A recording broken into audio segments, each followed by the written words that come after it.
I really like how you said that you want to have 100% confidence before walking into the shot. And you talk about images are different ways to visualize and how images play such a big role. Can you elaborate a little bit on different ways to visualize or what that process looks like behind the golf ball to get your mind and body with the programming swings together? Yeah, to start with, I want to respond to what you said about walking in with 100% confidence. Most people don't have that kind of unconditional confidence. So what I wrote was walking in with 100% commitment, which means, but also 100% pre-acceptance that I'm going to do my best to hit my best shot, but I can handle it wherever it ends up. If you can't handle, that, what's that, A Few Good Men movie? You can't handle the truth. Can't handle the truth. If you can't handle how it might end up, change your plan.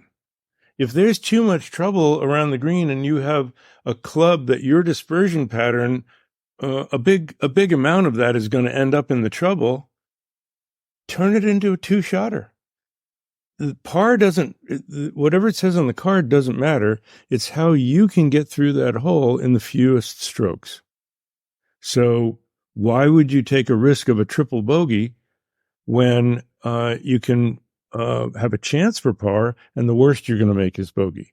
So that's thinking it through properly. But pre-acceptance is the key. If you can't accept it, then you won't commit. Now, that's why you have to make that kind of plan and feel that when you're picturing the shot and see what you have in mind. Now, when you said picturing the shot, that's very interesting. I use the word image rather than visualization. And an image can be a visual image. It can be a feeling image. It can be a sound image. I have one student, I said, so what kind of shot do you want to hit into the green? And he said, kind of a 2-hop and stop where it goes. I went, oh, interesting. Well, what if you were going to take it in high? And he said, well, then I'd hit one that went. I went, okay, so you are a very auditory person. You're focused on hearing. I want you to think about how you want it to sound coming off the club face. I want you to talk to yourself. And one of my recent lessons, I had the person describing the shot to themselves as they walked up into the address position, because they're very hearing oriented. People who are feel oriented, I want them to really move a lot as they're getting into address and really, okay, behind the ball, feel what you need to. And I had one student, as far as the image went, had an imaginary hand go out on the green to feel the break.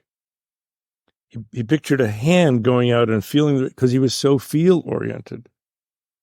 And then Jack Nicklaus, very visual oriented, he called it going to the movies. He stood behind the ball and actually pictured himself walking into address, setting up how he was aimed and making the swing and the flight of the ball all the way till it stopped.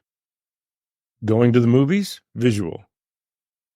Feeling it with as if you had an imaginary hand, tactile or feeling. Hearing yourself say it and the sound that you want to hear, auditory. We all have a combination of those three. And for many people, one is very predominant.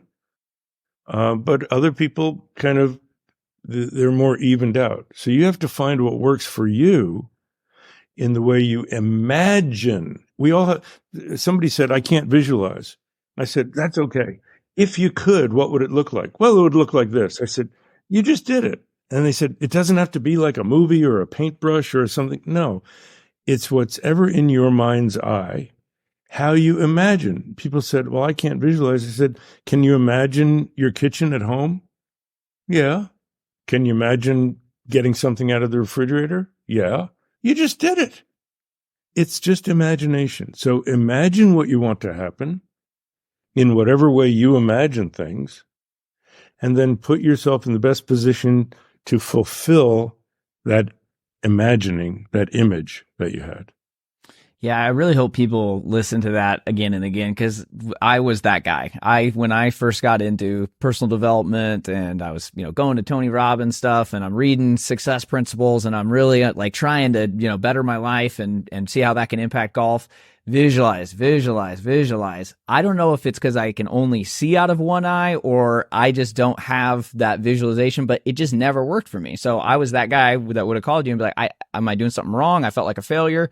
And then I learned a couple of years ago from a coach, he's like, well, verbalize it. And just like you talked about, I can't necessarily see a shot tracer, but I can tell you exactly what I want. And that has helped me so much. So it's just nice that you were able to elaborate that. And even 20 years ago, you were onto that because it's such an important principle because not everyone has the same auditory versus visual abilities. So any of them work. It sounds like you're saying you just got to figure out what yours is. That's right. And the same thing for rhythm. I was working with this one player and I said, and he's just banging balls and banging balls. And I said, what are you trying to do? And he said, I'm trying to slow everything down in my swing. And I'm watching him and his waggle is like, I said, And everything he was doing was kind of fast twitch. And I went, why are you trying to slow it down? He said, well, isn't that what we're supposed to do? Nice, slow, smooth swing. And I said, yeah, if you're Ernie Els.